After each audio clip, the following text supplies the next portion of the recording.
that I feel enormous guilt that I'm not with my mother on her 90th birthday. To ensure that something like this never happens,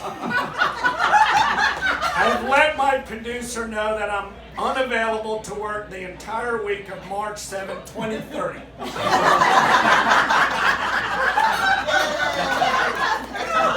And by the way, since I'm paying for part of this, someone please order me the fish and give it to the parking attendant.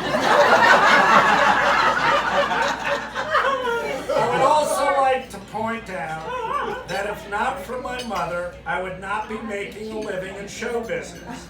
I mean, without my mother, my play runs 11 minutes.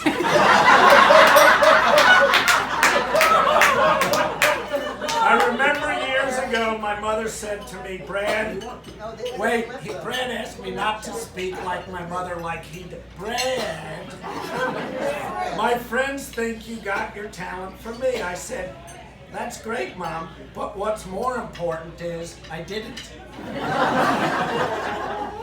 In our phone conversations now, my mother has added another one of her precautionary medical recommendations. Wash your hands. Very important to wash your hands. So on a flight, I was upgraded to first class, which means I got a meal. So instead of a meal, I asked for a sink.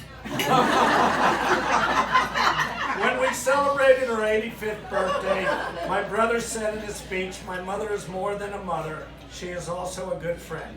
I feel exactly the same way. We have a great relationship. I love visiting my mother, although there are times when she will say something that I have to remind myself to breathe. For instance, a few years ago, we were in the car. I was driving to her doctor's appointment, completely out of the blue. Brad, maybe you should go back to Penn State.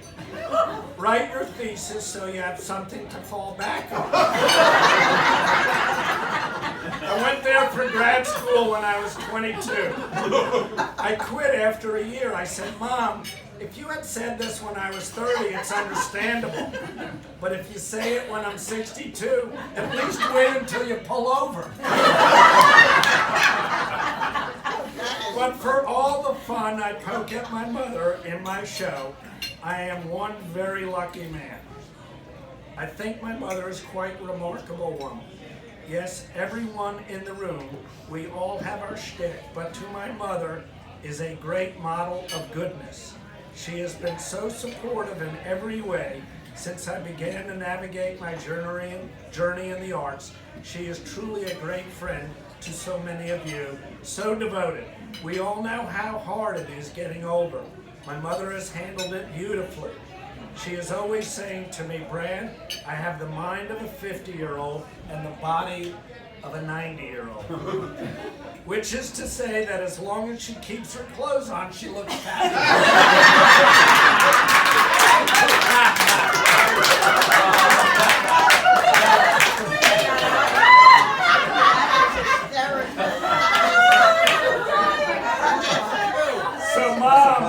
So Mom, I say from the bottom of my heart, my love for you runs very deep. And if you're too excited to eat at the party, I have no doubt at 3 a.m. there will be a bagel without a top on it.